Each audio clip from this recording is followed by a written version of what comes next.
Aptas Ayurveda. Reach Ayurveda to each.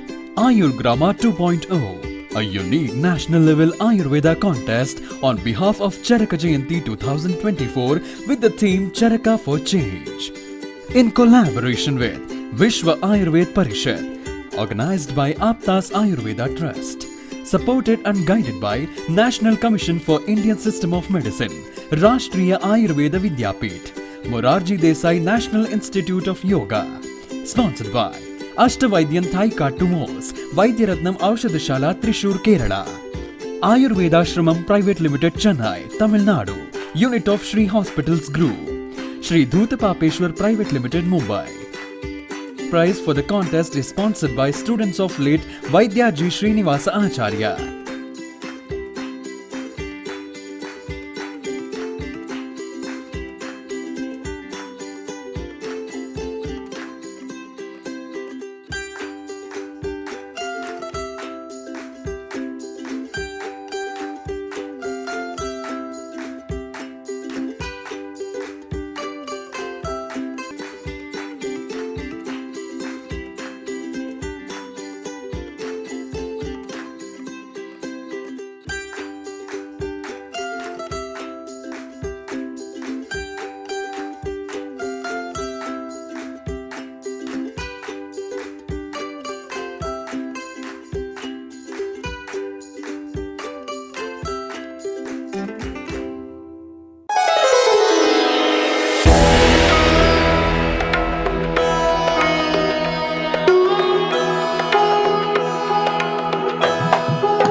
सुवर्ण समृद्ध च्यवनप्राश स्वामला, उत्तम दर्जे के आंवले औषधि वनस्पति, गाय का शुद्ध घी एवं शहद से निर्मित तथा स्वर्ण एवं रजत भस्म से समृद्ध च्यवनप्राश श्री धूतपापेश्वर का स्वामला, संपूर्ण स्वास्थ्य एवं उत्तम रोग प्रतिकार शक्ति के लिए सेहत का खजाना, 2 चम्मच रोजाना।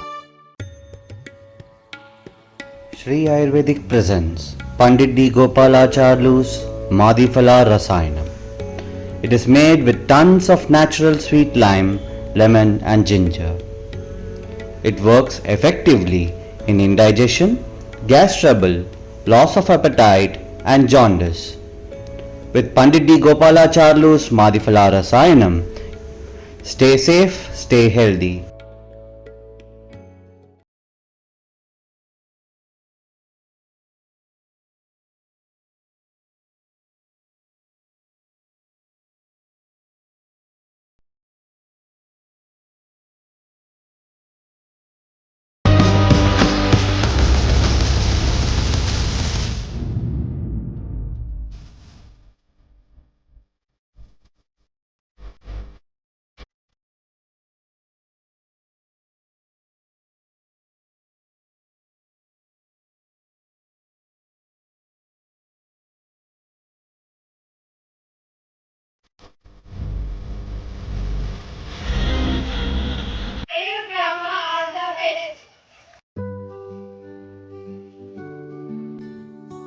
ನಮಸ್ಕಾರ, ನನ್ನ ಹೆಸರು ಮಾಣಿಕ್ಯ ಜ್ಯೋತಿ ಅಂತ.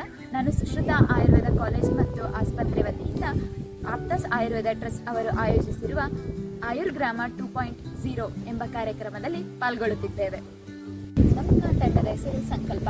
ನಾವು ದಾವಣಗೆರೆ ಜಿಲ್ಲೆಯ ನಾಗನೂರು ಎಂಬ ಗ್ರಾಮವನ್ನು ದತ್ತು ಪಡೆದಿದ್ದೇವೆ. ನಾಗನೂರು ಗ್ರಾಮವು ತುಂಬ ಸುಂದರವಾಗಿದೆ, ಮತ್ತೆ ಅಲ್ಲಿನ ಪರಿಸರ ಎಷ್ಟು ಪರಿಸರ ಸ್ನೇಹಿಯಾಗಿದೆ ಅಂತಂದ್ರೆ ಎಲ್ಲ ಮಕ್ಕಳು ಆರಾಮಾಗಿದೆ. ಇಂದು ಪೂರ್ವಕರ್ಮ ಹಮ್ಮಿಕೊಂಡಿದ್ದು ಅಲ್ಲಿನ ಜನರ ಅನಿಸಿಕೆಗಳು, ಅಭಿಪ್ರಾಯಗಳನ್ನು ನಮ್ಮ ಸ್ನೇಹಿತರು ಹಂಚಿಕೊಳ್ಳುತ್ತಾರೆ. ನನ್ನ ಹೆಸರು ಸಿದ್ದನಗೌಡ. ನಮಗೆ ನಾಗನೂರು ಎಂಬ ಗ್ರಾಮ ಸಿಕ್ಕಿತ್ತು. ಅಲ್ಲಿ ಸರ್ವೆ ಮಾಡಿದ ಪ್ರಕಾರ ನನಗನ್ಸಿದ್ದೇನೆಂದರೆ, ಆಯುರ್ವೇದ ಅಂದರೆ ಗಿಡಮೂಲಿಕೆ ಅಂತ ಎಲ್ಲರೂ ಅಂದ್ಕೊಂಡಿದ್ದಾರೆ. ಆದರೆ ಅದರ ಹೊರತಾಗಿ ರಸೌಷಧಿನೂ ಆಯುರ್ವೇದ ಭಾಗ ಅನ್ನೋದು ಅವ್ರಿಗೆ ಗೊತ್ತಿಲ್ಲ. ವರ್ಷೀಯ ಹಳ್ಳಿ ಜನರ ಪ್ರಕಾರ ಅವರಿಗೆ ಆಯುರ್ವೇದವು ಕೋವಿಡ್-19 ನಂತರ ತಿಳಿದು ಬಂದಿದೆ. ನಾನು ವಿರೂಪಾಕ್ಷ. ಅಲ್ಲಿನ ಹಳ್ಳಿ ಜನರಿಗೆ ದೂರದರ್ಶನ ಸಹಾಯದಿಂದ ಆಯುರ್ವೇದವು ತಿಳಿದು ಬಂದಿದೆ. ನಾನು ಚೇತನ. ಹಳ್ಳಿ ಜನರ ಪ್ರಕಾರ ಆಯುರ್ವೇದ ಎಂದರೆ ಅಡುಗೆ ಮನೆಯಲ್ಲಿ ಸಿಗುವಂಥ ಪದಾರ್ಥಗಳು. ನಾನು ಕೃತಿಕಾ. ಹಳ್ಳಿ ಜನಕ್ಕೆ ಆಯುರ್ವೇದ ಅಂದರೆ ಗಿಡಮೂಲಿಕೆಗಳು. ಕಲ್ಲೇಶ್. ಹಳ್ಳಿ ಜನರಿಗೆ ಆಯುರ್ವೇದದ ಬಗ್ಗೆ ಗೊತ್ತಿದೆ, ಅದನ್ನು ಯಾವ ಥರ ಬಳಸಬೇಕಂತ ಗೊತ್ತಿಲ್ಲ, ಆದರೆ ತಿಳ್ಕೊಳ್ಳೋ ಆಸಕ್ತಿ ಇದೆ. ನಾನು ನೇಹಾ. ಹಳ್ಳಿ ಜನರ ಪ್ರಕಾರ ಆಯುರ್ವೇದದಲ್ಲಿ ಏನೂ ಸೈಡ್ ಎಫೆಕ್ಟ್ಸ್ ಇಲ್ಲ. ನನ್ನ ಹೆಸರು ಹರ್ಷಿತಾ.